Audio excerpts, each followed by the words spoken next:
Thanks a lot for joining me in this video. We're going to demonstrate how Clubbell can be rotated.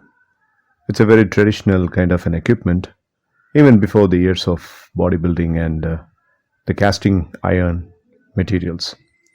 As you could see, this is the traditional way of Clubbell rotation for the chest, deltoid, and the forearms.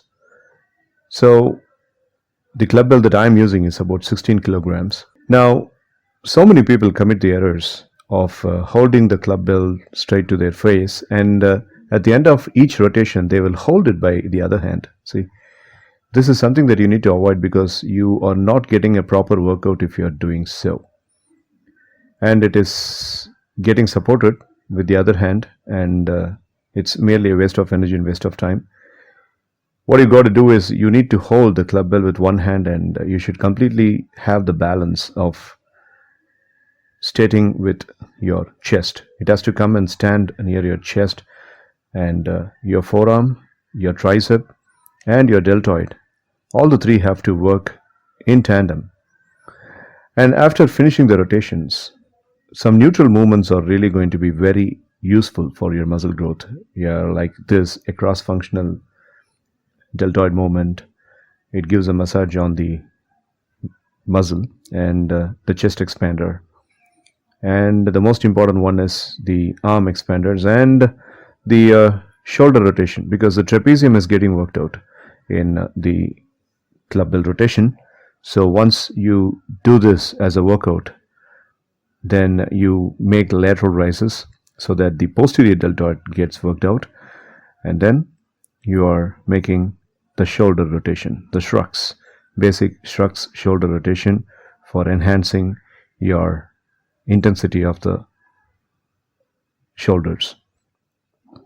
And also you need to be really worried about the positioning of the hands. You see, when I'm rotating the Clubbell right now, the positioning of hand slightly extended. So instead of keeping it all the way closer to the chest, you could see my elbow getting a little bit wider from the body, away from the body, so that the total upper body gets completely worked out. So holding the club all the way down is very important. The grip is very important. So you use your complete forearm and you hold all the way down, gives you maximum surface control of the club. I'm almost done with the rotation, and now the neutral moment, as we discussed earlier, which is very, very important. The shoulder shrugs, rotation, front and back, gives you good blood circulation to the shoulder, and that's very important for bringing up the shape. Mass building is different, but here the shape building is what we are speaking about. And when you are rotating the Clubbell, this is how your back is getting worked out. Your total deltoid section is getting worked out. Your latissimus dorsi, that is the wings, that is the lat, is getting worked out. Because when you are bringing the Clubbell behind your head, your lat, that is your upper back, is completely stretched out, and there is a huge expanding work happening for your total upper body. So when you wear a shirt, you will have this broader look of the upper body, which is very important for a man. Right? The masculine factors, that's one among them. So once you finish this Clubbell rotation, the neutral movement will give you extra energy. So once I keep the Clubbell down, look at the back. It's wide, expanded, and completely pumped up. And same is the case with the front. Having the arm behind the back is one more option which really intensifies your workout, because you need to put extra force when you are having the hand behind your back.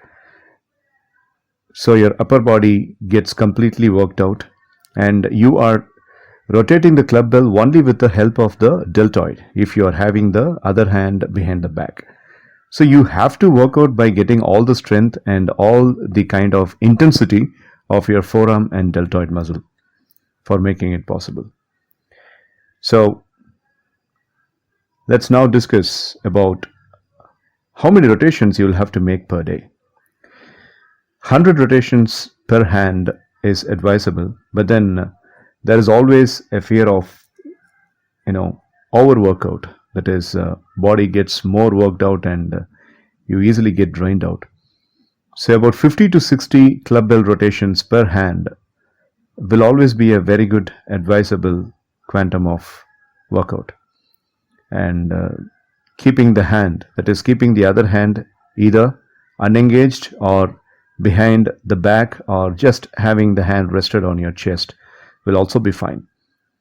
Because I want you to make sure that your arm, the single arm that is holding the club bell, should have the complete control of the club bell. That is what is a real workout. So 20, 20, 20, 3 sets respectively. So that makes 60 rotations per hand, and you do for both hands, and 120 rotations including both the hands, and that gives you a very good pump. And after the rotation, make sure that you do this forearm curling in order to get a proper workout for the forearm, and try to tighten each muscle so that you get complete workout. So this is how the first level club bell can be done, and I do this kind of working out and posing after the workout in order to get more pump. So this is the first level, and in the next video I'll come up with extended club bell rotation. Hope you might have watched my nunchuck training videos. Apart from this, apart from the dumbbell workouts and the bodybuilding workouts that I had been showing in the form of videos, this is club bell workout, and soon I'll come up with the second phase of it. Thank you. Keep pumping the iron and live strong.